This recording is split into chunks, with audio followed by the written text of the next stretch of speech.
Assalamualaikum warahmatullahi wabarakatuh. Salam sejahtera untuk kita semua. Pertama-tama, marilah kita panjatkan puji syukur atas kehadirat Allah yang telah memberikan rahmat kesehatan dan keselamatan sehingga kita dapat menonton video ini secara tidak langsung. Meskipun secara tidak langsung, saya akan menyampaikan rasa hormat saya kepada dosen pembimbing materi ini, yaitu Ibu Apoteker Ayu Rahmawati M. Fram. Dengan tidak memperpanjang mukadimah, saya akan menjelaskan mengenai topik yang kami bahas. Sebelum itu, saya mempunyai kutipan. Orang bijak pernah mengatakan, ilmu itu bukan apa yang dihafal, tapi apa yang bermanfaat untuk orang lain. Dan ketika menyampaikan sebuah manfaat untuk orang lain, tentu masih didasari dengan ilmu. Baiklah, perkenalkan, nama saya Rizka Azmi sebagai moderator. Adapun anggota kelompok saya yaitu Siti Aisyah, Rahma Yulina Alfarini, Wan Fulata Fonisa, dan Selvi Muksis.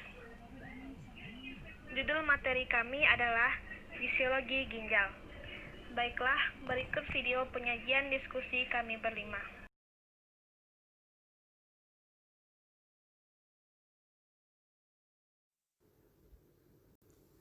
Konsep penting. Ginjal mengatur komposisi dan volume cairan ekstrasel. Plasma darah disaring oleh glomerulus dengan kecepatan tinggi dan di tubulis ginjal berbagai zat direabsorpsi dan atau disekresikan, sehingga akan diekskresikan dalam jumlah yang tepat. Ginjal mengatur jumlah natrium dalam tubuh dengan mengekskresikan dalam jumlah tertentu untuk mempertahankan homeostasis. Ginjal manusia dapat membentuk urin dengan kadar zat terlarut total atau osmolalitas yang lebih tinggi atau rendah dibandingkan plasma. Proses miksi ialah refleks kompleks yang diatur oleh pusat-pusat yang lebih tinggi.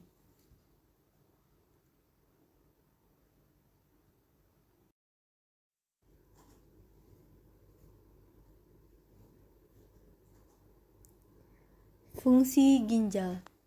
Fungsi spesifik ginjal bertujuan mempertahankan cairan ekstrasel yang konstan. Fungsi lainnya, mempertahankan imbangan air seluruh tubuh, mengatur jumlah dan kadar berbagai ion dalam ekstrasel, membantu mempertahankan imbangan asam basa dengan mengatur kadar ion H+ dan HCO3, membuang hasil akhir dari proses metabolisme.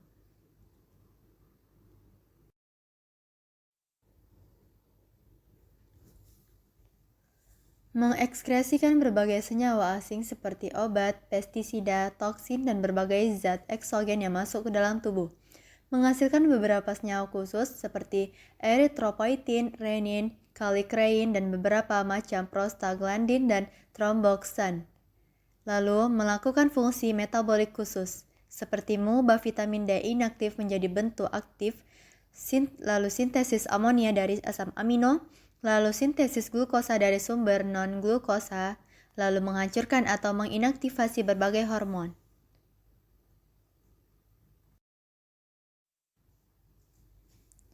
Anatomi ginjal merupakan sepasang organ berbentuk seperti kacang, band-shaped terletak retroperitoneal dan regiolumbal superior. Terletak setinggi vertebrata T12 hingga L3, ginjal kanan terdesak hati sehingga terletak lebih rendah dari ginjal kiri. Berat ginjal dewasa kurang lebih 150 gram.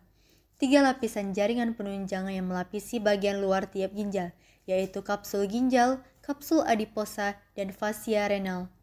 Tepi medial ginjal yang cekung yaitu hilus dan pelvis renis.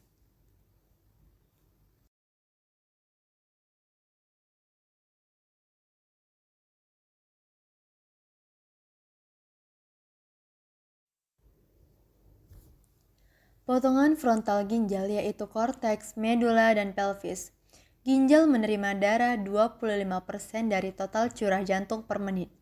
Sirkulasi ginjal dimulai dari aorta abdominalis, lalu aorta renalis, aorta segmental, aorta lobaris, aorta interlobaris, aorta arcuatus, aorta interlobularis, aorta afferen, glomerulus, aorta efferen, capillary peritubular, vena interlobularis, vena arcuatus, vena interlobaris, vena renalis, lalu vena cava inferior. Ginjal mendapat persarafan dari neuron simpatis noradrenergik yang mempersaraf via aorta aferen dan eferen, aparat juxtaglomerulus dan beberapa segmen tubulus, rangsang simpatis, vasokonstriksi, reabsorpsi natrium di tubulus, serat saraf aferen dari pelvis renal dan ureter menghantar rangsang nyeri dari ginjal.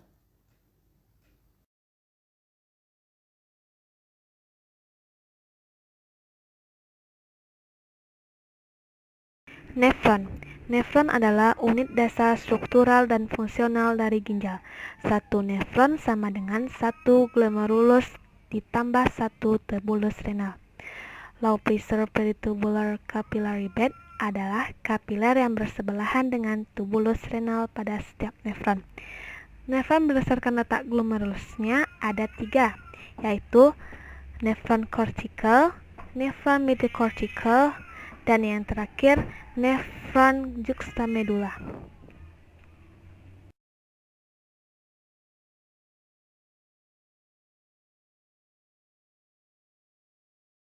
Nefron lanjutan. 1. Ductus Colligen, menerima urin dari beberapa nefron membentuk piramid medula. 2. Apparatus juxtaglomerulus adalah tempat menempelnya aorta aferen dan tubulus distal. Terdapat 3 jenis sel.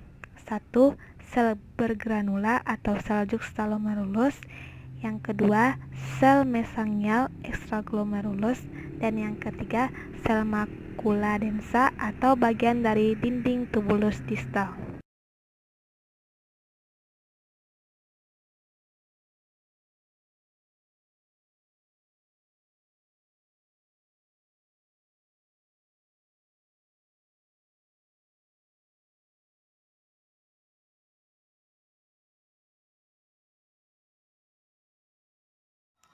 Bagian filtrasi membran glomerulus yaitu penestra lapisan endotel kapiler, membran atau lamina basalis, diafragma dan celah lapisan epitel kapsula Bowman. Membran yaitu sangat permeabel terhadap air dan kristaloid atau salut bermolekul kecil, tidak permeabel terhadap molekul besar yaitu kloid atau protein plasma.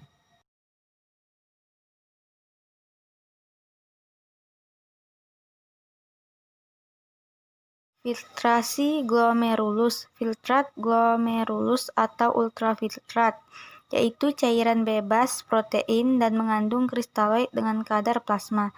Kristaloid yang terikat dengan protein sulit melewati membran, sehingga kadar kristaloid tidak sama dengan plasma. Masih mengandung sedikit protein atau albumin, sama dengan kurang lebih 10 mg per liter, melewati membran dengan difusi. Kerja membran glomerulus yaitu all or none untuk kristaloid dan molekul besar. Hanya 20% plasma yang difiltrasi oleh glomerulus sampai 19% direabsorpsi dan 1% diekskresi.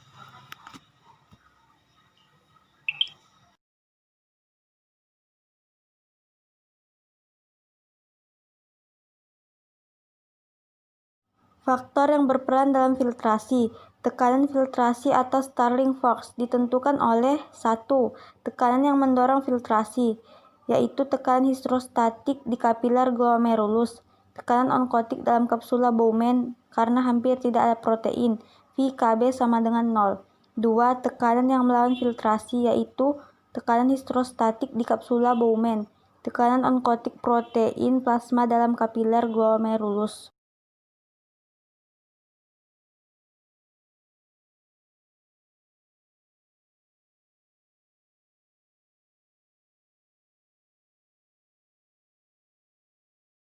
Pengontrolan laju filtrasi glomerular.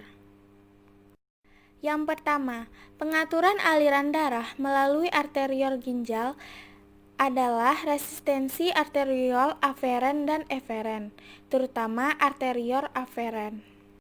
Yang kedua, autoregulasi laju filtrasi glomerular.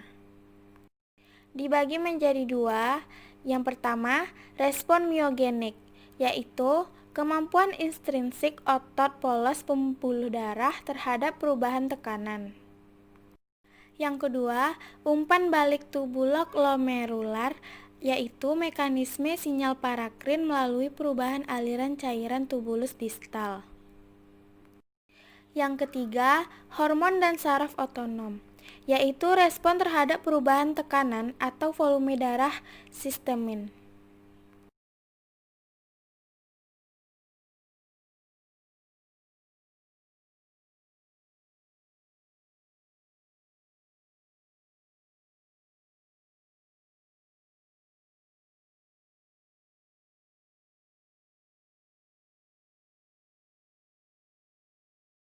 Reabsorpsi. 99% cairan yang difiltrasi glomerulus diserap kembali oleh tubulus. Sebagian besar di tubulus proksimal dan 1% diekskresikan. Kenapa? Yang pertama, karena beberapa senyawa asing yang difiltrasi tidak akan direabsorpsi. Laju filtrasi glomerular yang tinggi per hari membantu membersihkan plasma dari senyawa asing tersebut. Yang kedua, laju filtrasi glomerular yang tinggi menyebabkan air dan ion terfiltrasi dengan cepat. Ketika filtrat melalui tubulus ginjal dan memerlukan air, ion yang terfiltrasi tersebut, maka akan diserap kembali.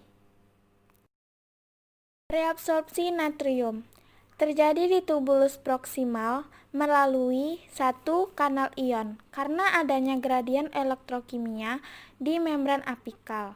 Yang kedua, transport aktif pompa natrium kalium atpase di membran basolateral. Reabsorpsi glukosa terjadi di tubulus proksimal melalui 1. Transport aktif sekunder dengan simport natrium, yaitu konstransporter natrium glukosa di membran apikal. Yang kedua, difusi terfasilitasi dengan pompa natrium kalium atpase di membran basolateral.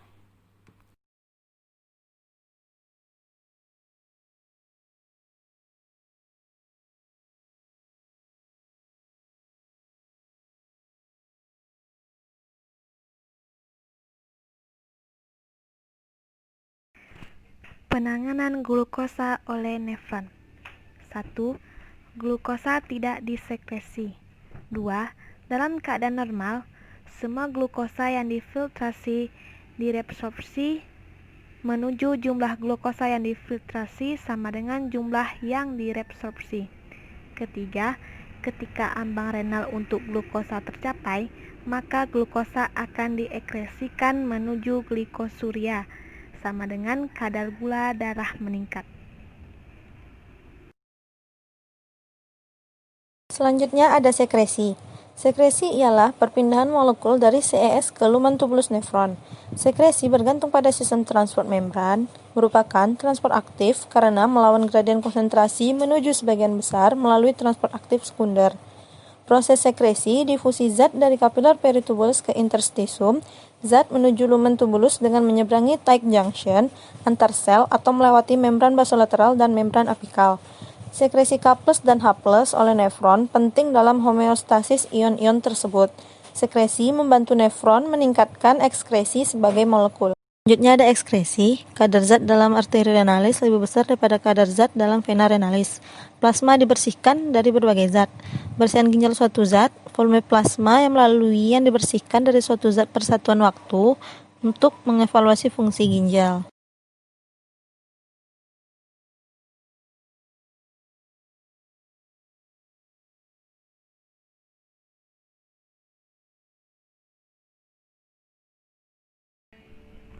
Sekian dari video kami.